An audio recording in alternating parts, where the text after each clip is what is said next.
What is going on, everyone, and welcome back to the channel. I hope you're all doing well. Now, today's video starts off with an unbelievable entitled parent story. An intrusive entitled mother from out of nowhere suddenly demands that her daughter, who by the way is 20 years old, shows her private texts on her phone. Entitled mother wants to monitor 20-year-old daughter's texts. I am 20 years old. I moved out of my parents' house roughly 2 years ago, and I live in a house with 2 roommates. I am completely independent from my parents. I pay my rent for my house, I have my own medical insurance, I own my car and pay my own car insurance. I don't even have to ask mummy and daddy for grocery money. Both of my roommates and I each have our own pets. We've got 3 dogs and a cat amongst the 3 of us. We've had some conflict about the animals. I've been visiting my parents for about a month, so I've been keeping up pretty steady contact with the roomies through text. My mum started asking about what I was talking about with my roommates. She knows about the conflict, and I just described the conversation to get her on the same page. But apparently, that wasn't good enough. She asked to see the text between my roommates and I. She'd also asked to see my text a few nights before, and then she picked apart every word and made me feel terrible. So I said no. I told her she shouldn't have to see her 20-year-old daughter's text to feel secure, and that I was setting a boundary and wouldn't be showing her my texts anymore. At this point, she started calling me immature, ungrateful, and secretive. I've been working remotely while visiting and was on the clock during this conversation, so I just walked back to my desk. My mum went up to her room, slammed the door, and started screaming at my dad, "She's a child! She's an immature child!" over and over again. Wow, what a wonderful start to today's Entitled Parents episode. Let me tell you, my sister is 20 years old, and if my mum from out of nowhere started demanding to see her texts, well, that would probably be World War III, and I'd move out with immediate effect. Now moving on to our second Entitled Parent story. Entitled dad threatens to beat me up because I charged his daughter for gas on a rental car. Long-time lurker here. I love reading all of these stories, since I love watching entitled people get what they deserve. Who doesn't? After all of the things I've read, it got me thinking if I have any stories to share.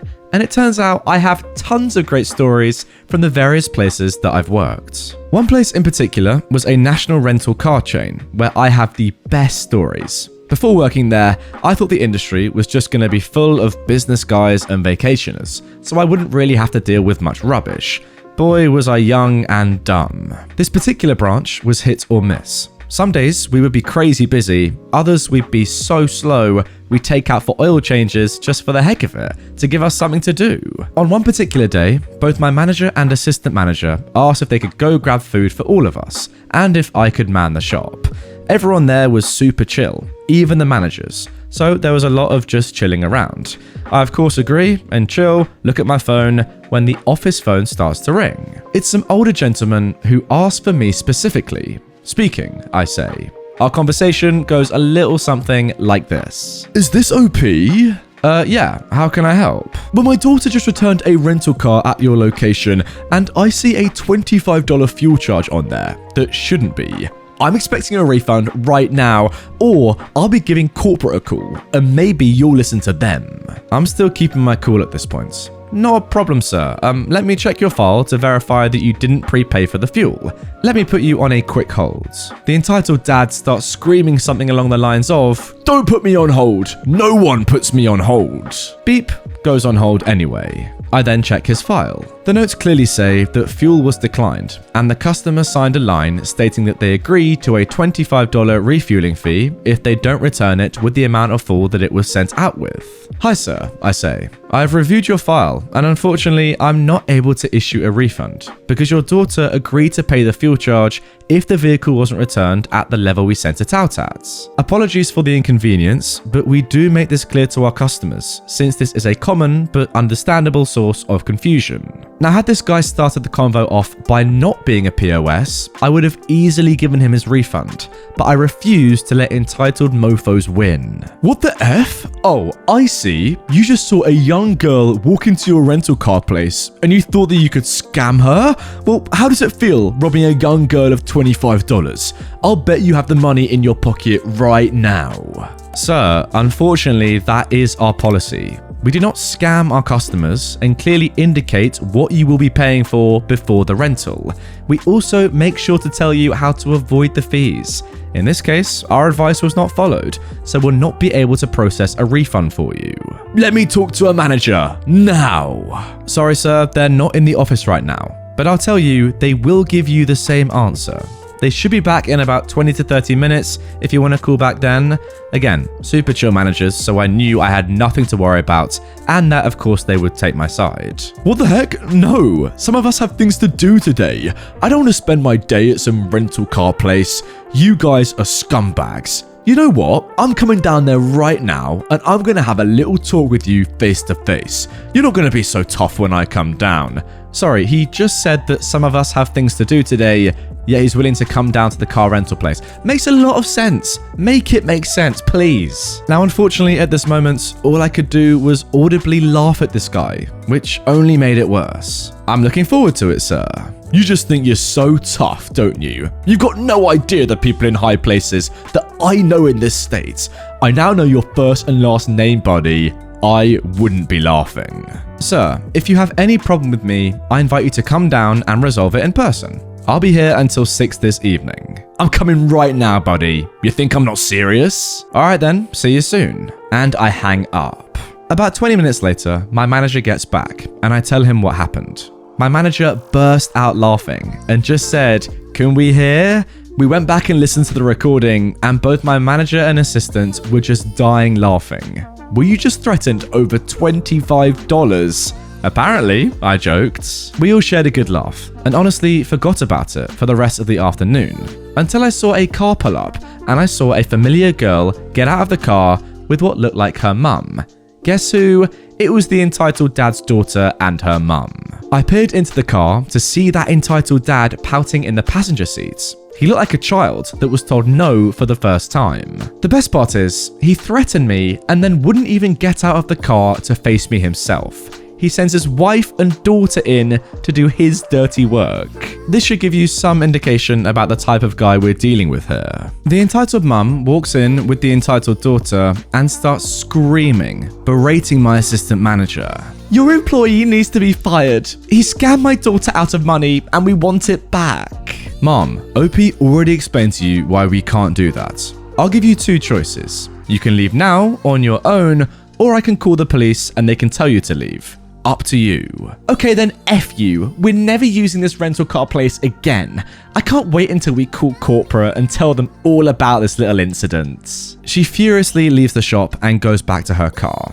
This is where the most amazing thing happened and made me believe in karma. She was so angry and flustered as she was backing out that she slammed into the back of my assistant manager's car, smashing the bumper. Easily a total loss for a car of that age and value. My assistant manager runs out to inspect the damage, only to find nothing on his car, not even a single scratch. The entitled parents and their daughter all had to wait for a tow truck to arrive in our parking lot, and it was amazing to watch the look on their faces while they dealt with the side effects of their trashiness. As if that wasn't enough. Want to know what the best part was? 2 weeks later, I get a call from that same entitled dad, asking if we had any rental cars available.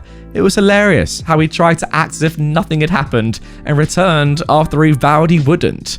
He actually rented fairly regularly after that during my time there, and we never had another issue with him. He was even pleasant on some occasions. This experience must have been humbling for him. Anyway, that's my story. I hope you guys enjoyed it. As I'm thinking about my past, I realized that I've actually got plenty of stories. So if you guys like this one and want to hear more, I'd appreciate the positive feedback. I want to hear more immediately, sir. Well then guys, if you do want to see more from OP, to be fair, great story, well written. I loved reading it. Do comment down below that you want to see more and drop a like on this video so that I know to look out for more stories from this man. Speaking of men, it's actually very funny. It's almost confusing, right? This entitled dad was like so mental. He just went crazy, shouting at people for no reason, demanding a massive $25 refund. And then after this huge debacle, you know, where their car gets totaled, he's like, actually, I've learnt my lesson here. And now that we no longer have a car, I'm gonna need another rental car. So if you take me back, guys, at the rental place, yeah, I'll go back to being a normal customer who doesn't shout and abuse people. Cheers. I mean, it would have been better if he didn't do all that abusing in the first place, but anyway, at least he got to some form of solid conclusion. I don't know. All right then, story number 3. Random butthole thinks he's entitled to my medical history. I want to preface this by saying that it's appallingly common for disabled people to be asked personal medical questions by total strangers, and that nothing about that is okay. Just don't do that, like ever. Far too many able people seem to think that being disabled in public means that my life story is public property, and it makes going anywhere far more stressful and tiring than it should be. To anyone who does this, your curiosity does not justify or excuse your rude, invasive questions, regardless of your intentions. 1 in 4 people has a disability. Disabilities and disabled people are normal, and I'm sick to death of being treated like a sideshow curiosity. Now, with that context in mind, I'm sure you won't be surprised to know that I had absolutely zero patience for today's entitled butthole's accusational nosiness. I was in a pharmacy with my walking cane, and as the person being served before me was taking some time, I went to sit down in one of the chairs they have for people waiting on prescriptions. I dropped mine off earlier in the day, so I was only there for pickup. As I'd been standing around, I'd noticed an elderly man, can't have been younger than 75, on a mobility scooter, scrutinizing me. When I sat down, he drove his scooter over to me and, without so much as a hi, he asked, "What's a healthy young thing like you doing with one of those?" gesturing at my cane. His tone was actually accusational and full of suspicion. As I said, this is something that most disabled people often have to deal with, and that goes triple for young disabled people. So many older people seem to think that young people just can't be disabled, I guess. That makes zero goddamn sense, but whatever. My point is that after years of experience, I've got a list of well-rehearsed responses to draw from. So, without missing a beat, I told him, "My medical history is none of your business." He seemed pretty taken aback and scoffed, saying, "I was only asking, there's no need to be so rude." Again, having been here before, I said, "No, you asking a total stranger invasive questions about their personal, medical situation, that's rude. Me declining to answer is not. It's called having reasonable boundaries." He scoffed again and glared at me for a bit, seemingly unable to think of a comeback. But then he did the thing that prompted me to post this otherwise run-of-the-mill encounter here. While maintaining eye contact and glaring daggers at me, he slowly reversed his scooter, beeping all the way, back towards the far end of the front counter, where he'd been to start with. Only he bumped into the woman who'd been ahead of me en route, ruining his bizarrely dramatic exit and sparking an entirely separate argument. It was honestly farcical. Not much happened after that. His prescriptions were ready first, but this guy insisted on glaring at me the entire goddamn time. Of course, I gave him a wave as he departed, and he flushed red with rage, but said nothing. Moral of the story, disabled people don't owe you anything. Leave us the heck alone, and for crying out loud, don't ask us personal questions like you're entitled to our medical histories. Now look, I'm not the sort of person that would randomly go up to a disabled person and ask them how they got their disability. That is very rude. But even me, knowing that I'd never do that, it's still important to hear from a disabled person how annoying that can be. I mean, maybe you're with your mate or, a family member and they do it. And you think about this story and you think, you know what, I'm going to intervene here and tell my friend, relative, whatever, to not ask these horribly intrusive personal questions that they have absolutely no business of knowing. Also, with the Paralympics on at the moment, I thought I'd bring you guys this story to help raise a little bit of awareness among our small, viewership community about disabled people and how they feel when they get asked very personal questions. Look, I imagine some of you watching right now are disabled. Comment down below. Is it very annoying? I imagine it is. And now moving on to our final story of today's episode. Lady gets mad because I'm speaking Norwegian to a tour group in Norway. First of all, I think my English is pretty good for it being my second language, but I still may make mistakes. Second, this took place a couple of years ago, so my memory and translations may not be exact, but you should get the general idea.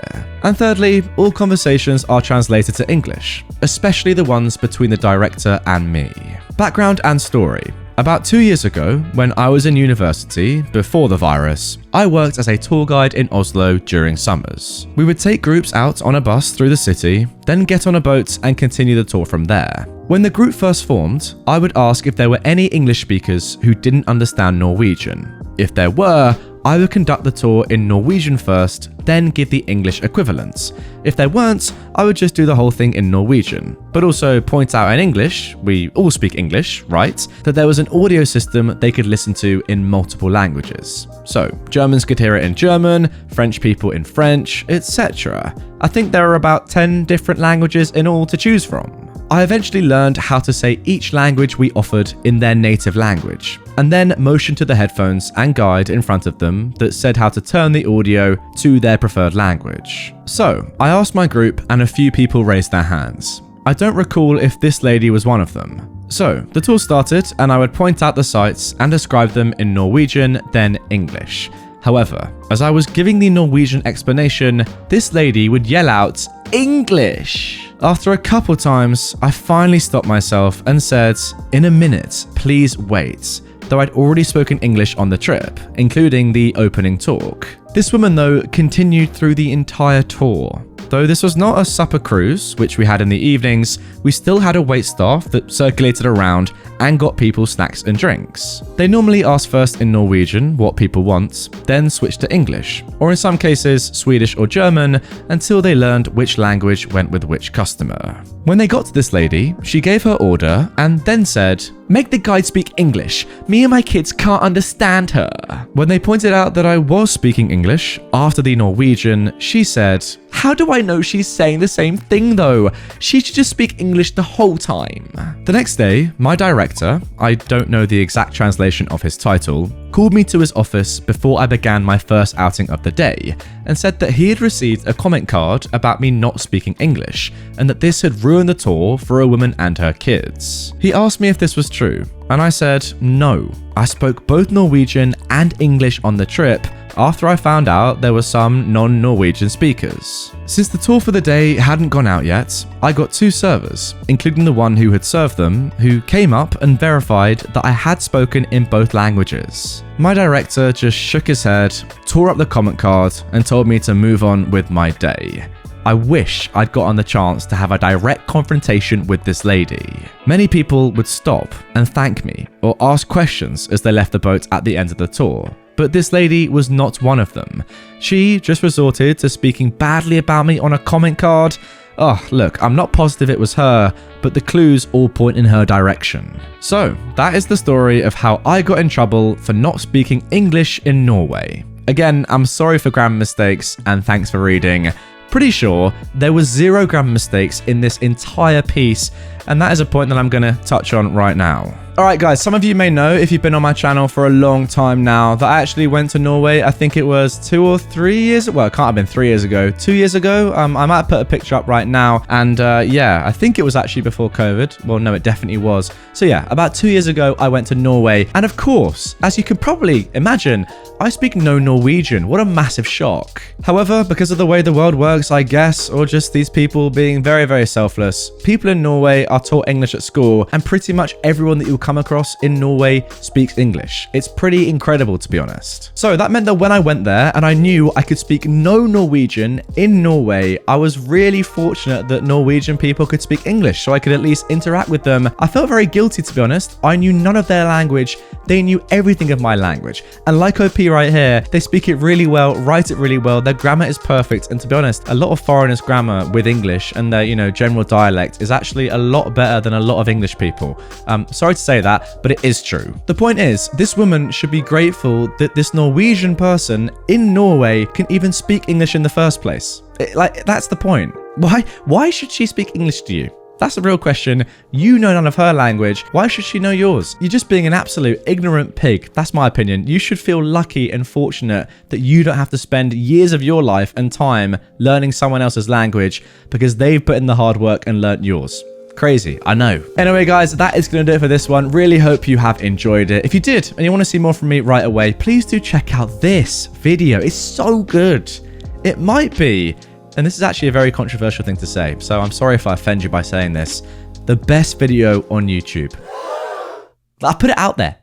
The only way you can find out and agree or disagree with me is by clicking it. So do it right now.